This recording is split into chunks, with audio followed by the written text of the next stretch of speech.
All right, Al, welcome to the show. It's great to be doing this again. And thank you so much for taking time out of your busy schedule. No worries. Happy to be here, Aaron. Well, I appreciate that. So I think almost everyone in America and probably the world knows that you got your start as a weatherman. They know you from a show called The Today Show. Um, but you got a more important job. Well, I wouldn't say more important, but you got your first job while you were still in college as a weatherman. I've heard this story before, but I'd love it if you could share with the listeners what that journey looked like. Well, I was a sophomore in college, and I really had no plan of being on television. I wanted to work in television, production, doing television production. And I was a college student, and my department chairman put me up for a job doing doing weekend weather at the local CBS station. I went to SUNY Oswego, a small state college right on Lake Ontario. And I thought, okay, well, in fact, in my first television performance class, he told me that I had the perfect face for radio. So That's not a good thing, I don't think. yeah, I don't think so, but it worked out okay, and I got the job doing weekend weather. When all during my junior year, end of my junior year, I got the Monday through Friday job, and juggled school and working full time. And then 6 months later, after I graduated, got a job in at the what was then Metro Media, now Fox station in Washington, and I was kind of off to the races. And here you are 15 years later, still doing the same thing. Yeah, it's weird, I mean, to think that this journey first started in television, at least in 1974. So here we are, all the 51 years and counting. Who knows how many more years? But having a good time. Oh, that's awesome. And I was being gracious and making a joke about the fact that you look like you're still 30 years old. Yeah, maybe I wish. younger. So. I wish. Well, you do look great. The secret. That's Aaron, the secret to my success. I looked prematurely old, so I've just kind of aged into my actual chronological age. So that's tip number one for the viewers or the listeners is try to look older than you are, and Yes. that will get you places. Good. In fact, All right. I've often told my wife's single friends, I said, you're making a mistake when you go after the good-looking guys, because the good-looking guys are going to lose those looks. They're That's just, right. and then they go nuts. Whereas you go out with somebody like me, first of all, we're so grateful. And then secondly, I actually look better now than when I first got married. So it worked out okay. And they get all the charm and charisma. Exactly. Well, good segue to my next question. So I had the pleasure of meeting you a long time ago in Austin, Texas at South by Southwest. And I was with our mutual friend, John Harris. Yes. And one of the things that I immediately knew about you, and people are seeing it and listening to it right now, is that you have a great sense of humor. One of the things I'm trying to do in this podcast is create a space up front so that we can really open up. And so one of the things I want to know about is there another side of you that people don't know about? Maybe like you cry during, sad movies or. Well, I have cried during sad movies, but it always makes me think about that scene in Naked Gun where Leslie Nielsen and Priscilla Presley come out of, I forget which movie it is, some horribly sad movie, and they're laughing like crazy. But I think people would be surprised to know I'm actually a relatively shy person. I mean, I like being around people, but usually people I know. Television is, in a sense, you've got folks at home, but you're not seeing them, and then we have people who come down to our window and you see them. But I'm a pretty shy human being. I don't. In fact, if it wasn't for my wife Deborah, I probably would not leave the house. But So serious I follow-up find it question to easier. that. Okay. Does it drain your battery, and do you have to sort of take time away from people when you do all of these public appearances because you're in front of the public all the time? No, it doesn't drain the battery. In that, listen, it's not like, you know, uh, like any rock stars or people like that who go on tour and they've got, it's a constant, even when you're not on, you're traveling, you're doing this, you're doing that, you know.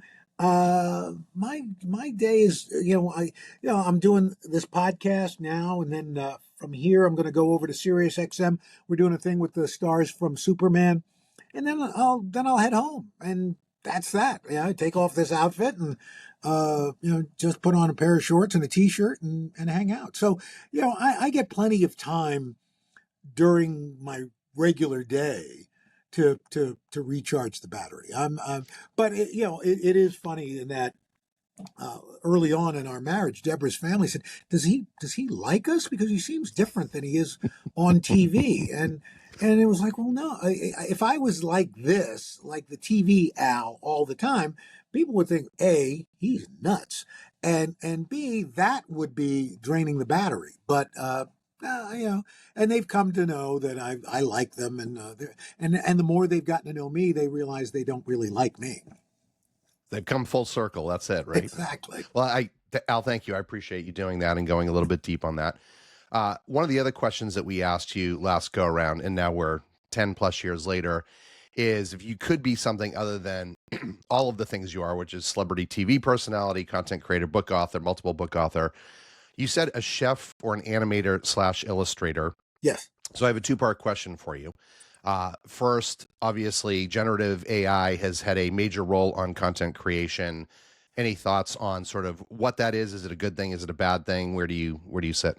Well, listen, I think it's like anything. There's good and there's bad. It's like superheroes. Do you choose to use your powers for good or for bad? I think AI is can be very helpful in a number of instances. But I think listen, I've been the victim of. In fact, I just got a text from a friend wanting to know they saw me hawking some supplement for high blood pressure, and it's not me. It's AI, and you go and you get your lawyers to shut these sites down, and they shut one down, another one pops up. It's like playing digital Whack-a-mole. whack-a-mole. You Yeah. know, so that part of it, the old saying, "Seeing is believing," is it's seeing is believing, but verifying. It's and how do you know? And it's just going to get worse as Right. AI gets better. So I think those are the negative parts of it. The stuff that people, like with any technology. I mean, look, you go back to telephones. I mean, phone scammers. Well, that's Right. every time there's a technology that's created, there's a good part of it and a bad part of it. You go back to the printing press, for gosh sake. I mean, you can find good and bad with as any new technology emerges. Well, I like that answer a lot. And I think that actually, I'm a big believer in the fact that history repeats itself. And that's a good way to frame it because I know a lot of people are very scared for a variety of reasons. And I'm a believer, like you, that it can be used for good or bad. Yeah. And we just need to work to keep it in check. In fact, Aaron, it even reminds me, again, old enough to, not that I lived through it, but the aftermath has always been talked about. Going back to radio, think about Orson Welles' War of the Worlds, where it was a radio show about a Martian invasion. And people who tuned in late thought that there was, because it sounded like a real radio news broadcast, and people thought there was an invasion going on, which spoke to the power of the medium at that time, the mass medium of that moment, and what a skillful operator of that medium could create. Well, that's a fascinating example, especially because people didn't have anything to verify it, right, until the next day. And so there wasn't a web to go to, and you didn't really even have phones that you could easily call your neighbor. And so I'm sure it was terrifying. On a lighter side, I do want to ask about one of your other jobs that you talked about. We mentioned the chef piece. Have you given any more thought to that? I think you've done a cookbook or two. And if so, would you open a restaurant featuring smoked bologna, which I didn't know was the thing until we had talked last time. It is, especially in Texas. Here's the deal. I think we all have hobbies, things that we love, things that we're passionate about, and we do them because we enjoy them. Once you start to make it a business or a job, do you have that same enjoyment? I don't know. Listen, opening up a restaurant is about as tough a business as you can Totally. undertake. I mean, my daughter, my oldest, Courtney, is a chef. She's worked in Michelin starred restaurants, but she had a baby a couple of years ago, and so she's doing recipe development for HelloFresh. Uh, that said, we did a cookbook together last year. It became a national bestseller, which we've been very thrilled about. But again, like she wanted to do it, and I said, as you mentioned, I'd done a couple before. And I said, no, it's a lot of work. A cookbook. I think people think it's like anything. I guess the sign of a good cookbook or anything that you really like is that if it looks easy or if it looks good, you don't see what went behind it. And a cookbook is a lot of work because you've got to research the recipes, you've got to test the recipes, you've got to write the recipes, all that. So I told her, I said, you're going to do all that work if you want to do this, and I will write the head notes for each recipe. But that's as far as I go. And she did. And what was great about it was, well, two things. She did a terrific job. I was so proud, am so proud of what she did.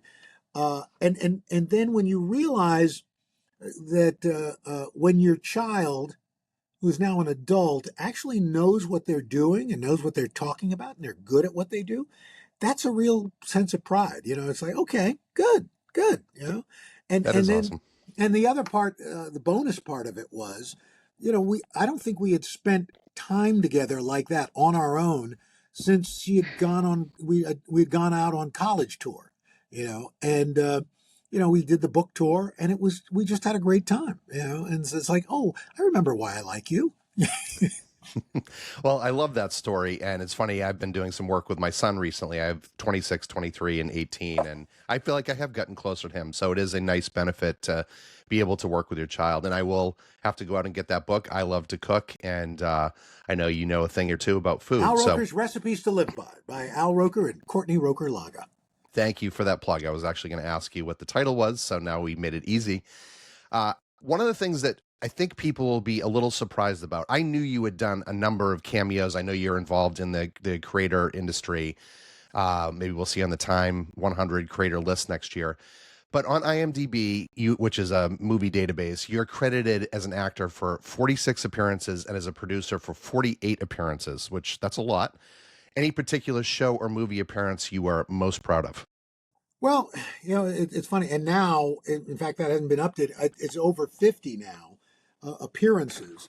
I think the one that probably has had the most impact was the cameo on Seinfeld, Oh, where that's right. I forgot I about make that. I make a cameo at the end of the episode, "The Cigar Store Indian," which is on its own, not just because I'm in it, is one of their best episodes. It's been rated one of their best episodes. So I'm very proud of that.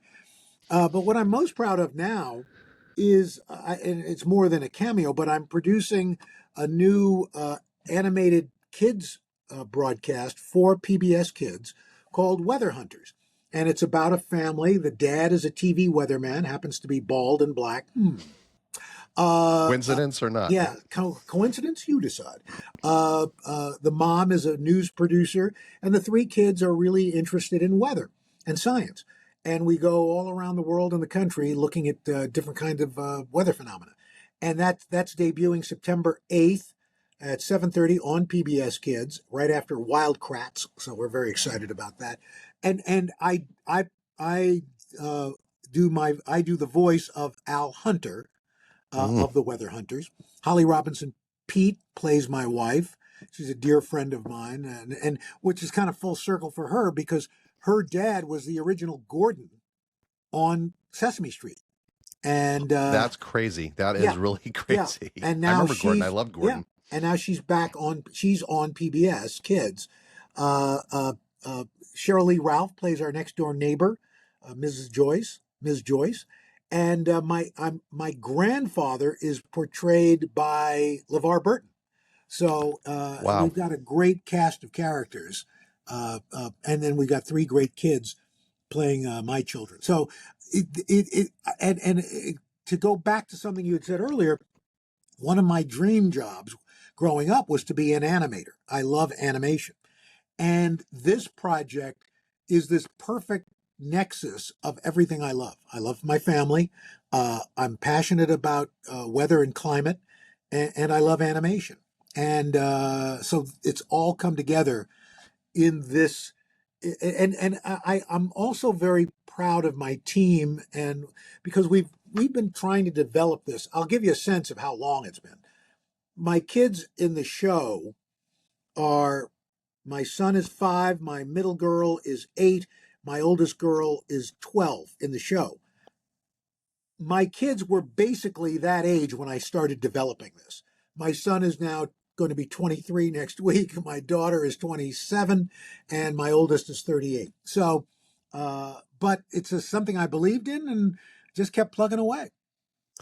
Well, it makes me so happy to hear that. And it's funny, I was listening to a podcast for research with a friend, Mood Tomlinson. He runs a company called Vituity Podcaster, and he had a gentleman named Martellus Bennett on who used to be a linebacker or a tight end in the Oh yeah. NFL, he and his brother.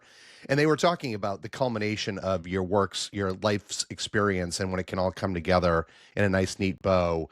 I'm doing that now with my life, and I love the fact that it happens that way. So that's an awesome manifestation of all of your superpowers. So kudos to the Roker family and that you have so many cool people involved with that.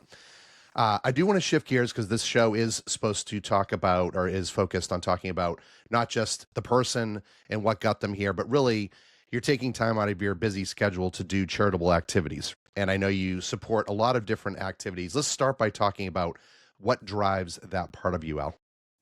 Uh, I don't know. I mean, I think that's kind of how I was raised. My mom was very involved in our church.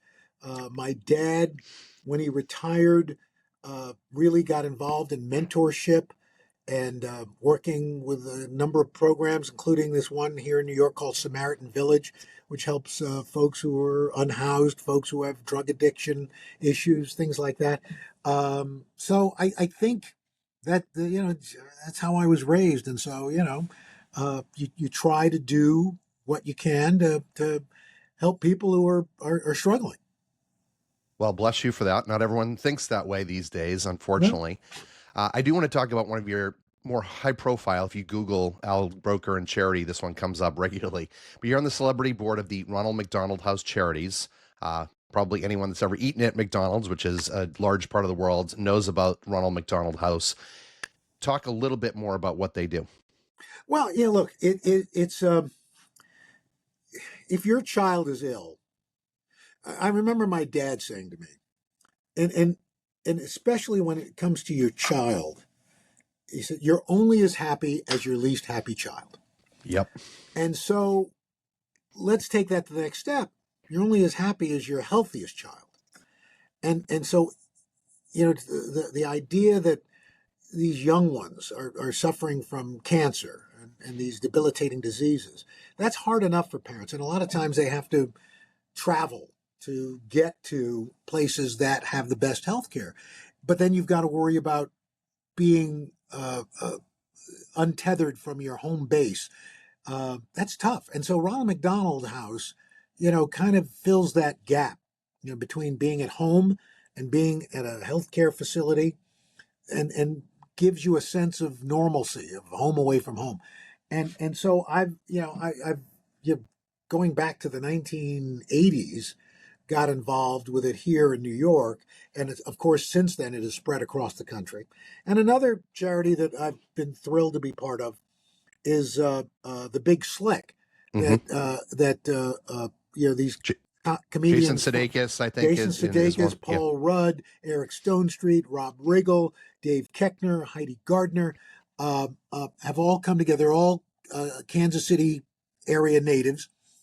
And there's this hospital called Children's Mercy Mm-hmm. that does amazing work for childhood illnesses, including cancer. And they do this, they and their families put this, what started as a poker tournament 13 Right. years ago, raised, I think, $100,000. Well, the poker part of it's gone. Big Slick, I didn't know was a poker term in Texas Hold'em.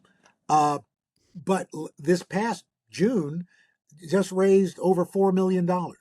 And what's amazing about it is that almost all of the money goes to Children's Mercy because all of their families run the event.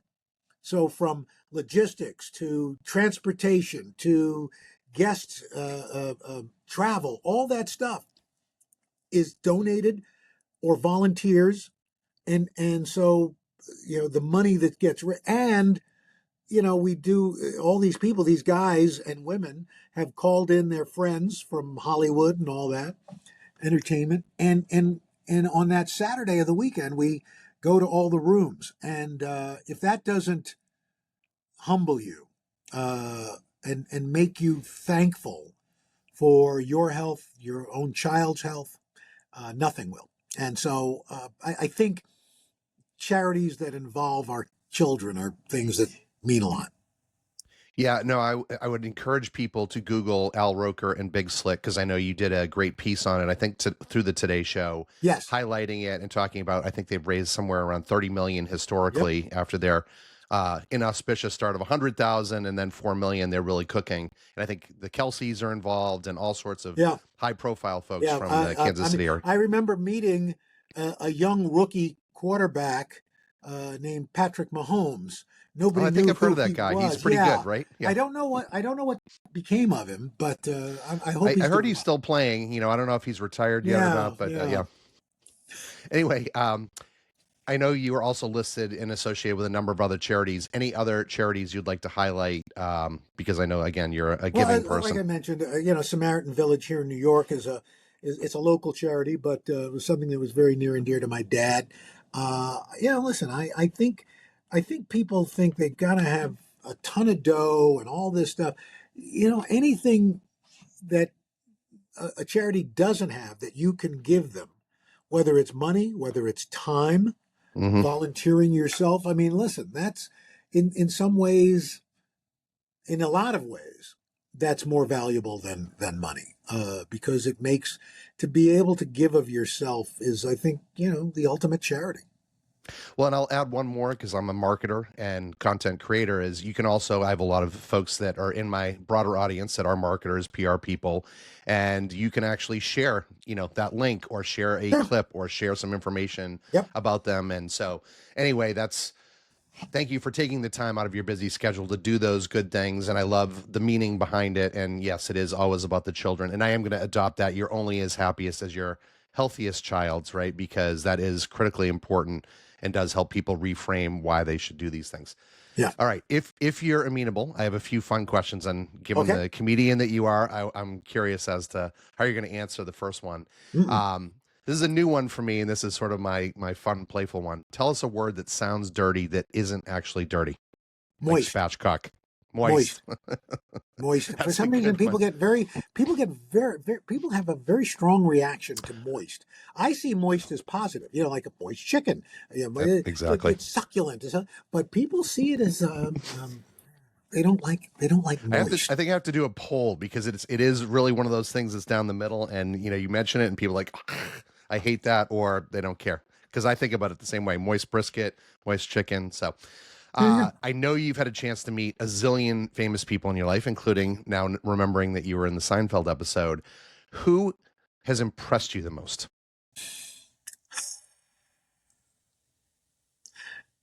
Um, the late John Lewis.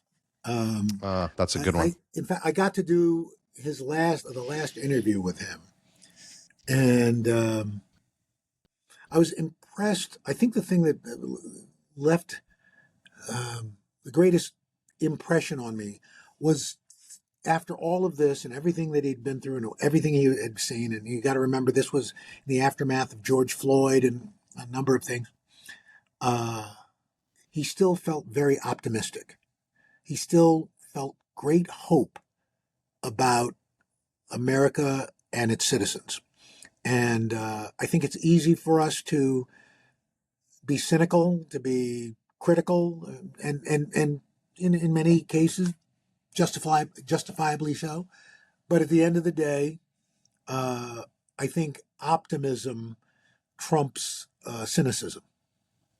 Well, he's a great example. And for anyone that is not tracking, he was a very well known congressman, I believe from Maryland, 17 terms, which I just looked up, which is Yeah, unfathomable to me. yeah. But Famous that's for a saying, good, make good trouble. make good trouble. Yes. Well, that's a great one, Al. We've had a number of guests who have had great answers, but I really love that. And former boss of mine, good friend who is no longer with us, he was a huge John Lewis fan. So Mm. um, talk about your biggest regret. My biggest regret, um, I would say, I mean, it's kind of superficial, but not losing weight earlier. I just, I think, from a health standpoint, mobility, ability to just do more things with my family and friends, I think really, had an impact. Um, uh, I mean, and maybe, and perhaps, you listen. I think, in hindsight, you like to think of yourself as an involved dad, and I like to think I was. But at the end of the day, it still, for the most part, the greatest responsibility falls on moms. Um, and so, I think, if there's any regret, it's not spending enough time with the folks you love. There was that thing Mm, for a while there where people say, "Well, it's not the quantity of the time; it's the quality." No, it's both. Yeah, yeah. Yeah. No. nobody has ever said, "Oh, wow, I wish I had less time," unless Yeah, I spent nobody a likes great you. hour with my dad over the last year, so we Yeah, had a lot of yeah, fun. Yeah. so I think, both of my parents are gone. Maybe if I had spent more time, Mm, yeah. I don't think you ever, when you look back at it, that you ever had enough time. Totally. I've lost both mine, and I actually was doing an interview the other day, and I had that same answer. So I totally agree with that. And anyone, some of our younger listeners who have only ever known skinny Al Roker, Al was, I think, north of 300. So Oh yeah, I you was haven't just lost a 340. little weight; you I was lost a lot of weight. 340. It's funny. My son Nick, who's going to be 23, um, there was some video, and it's funny because I didn't think about this because I had lost weight by the time he was born. I had the gastric bypass in 2001, and he was born in 2002, and so he didn't know the fat me. And we were looking at some video that Courtney, my oldest, had found at home. Her mother had just passed away, and she was going through some stuff, uh, and Nick was looking at this video, and he said, "Dad, who's that fat guy?" And I said, "Sweetie, that's Thanks. me." He goes, "No." I said, "Yeah." Wow. "No." I mean, it was like mind blown. Well, you look like a different person. So, and you look very svelte and healthy and all those good things. So, we're grateful that healthy, skinny Al is now on the scene. It really just, it's healthy Al. That's the most important. All right, last question, and then I'll let you go because I know we're just about out of time. Name one artist or band that you never saw that you wish that you had seen. Ooh. Um, uh, I would say Sam Cooke. Mm, My mom and dad used to play him all the time. Yeah, and it's interesting that, at least it is to me. My parents had a very wide taste in music. They listened to everything from Ray Charles, Leontine Price, Frank Sinatra, Dean Martin, Ray Charles. I mean, you just go. It was all over. And when I look back, I was doing some research, and somehow I was looking at Billboard Top 40 back through the 60s and 70s. And when you look at the adult contemporary charts, there was a wide range of music right. that was played. It wasn't the niche uh, formats. I mean, they exist. There was easy listening. There was classical music. There was talk radio. There was news radio, and then there was pop radio, and then rhythm and blues. But I mean, there were like 5 or 6 formats, and that was Now it's like with Spotify and Apple Music and all that, you can find just that one little sliver of and I think we're a little bit poorer for it in that Hmm. we're not exposed to a wide range of music. I mean, listen, there's some great country music out there. Right. There's great music throughout, jazz and all. And we got used to get exposed. I mean, Herbie Hancock used to be on the top 40. Frank Yeah. Sinatra, Dean Martin. I mean, you just go down the list. The Beatles, like I said, Ray Charles, Sly and the Family Stone. There was just this wide range, a little something for everybody. And now it's like I find, and I think in a way where it mirrors where we are as a society. We find our little bubble Yeah. that we like, that everything we agree with, this media source agrees with, and there's no room for discourse, for discussion. And I think that's where we've gone wrong. That you used to be able to have a discussion with people who didn't agree with your point of view or your taste in music or whatever, and it wasn't a disqualifier Right. for knowing somebody. Well, that's a perfect note to end on. And so I love the answer. And it is something I wish people would think more about. And that's part of my show, too, is to get people to think through how do we get back to civility. Thank you for taking us down this amazing journey. You're so fun to talk to and such a wealth of knowledge. Bless you for all the good that you're putting into the world. I'll do one more thing, and I know we're technically out of time, but if people Okay. wanted to come and digest, find, interact with Al Roker across the multiple projects, is there any particular place you'd like them to come and find you? Oh, they could go to alroker.com, and that's kind of a little meeting place where we all get together. There it is. Well, thank you, Al, so much for your time, and I really appreciate you. Thank you, Aaron.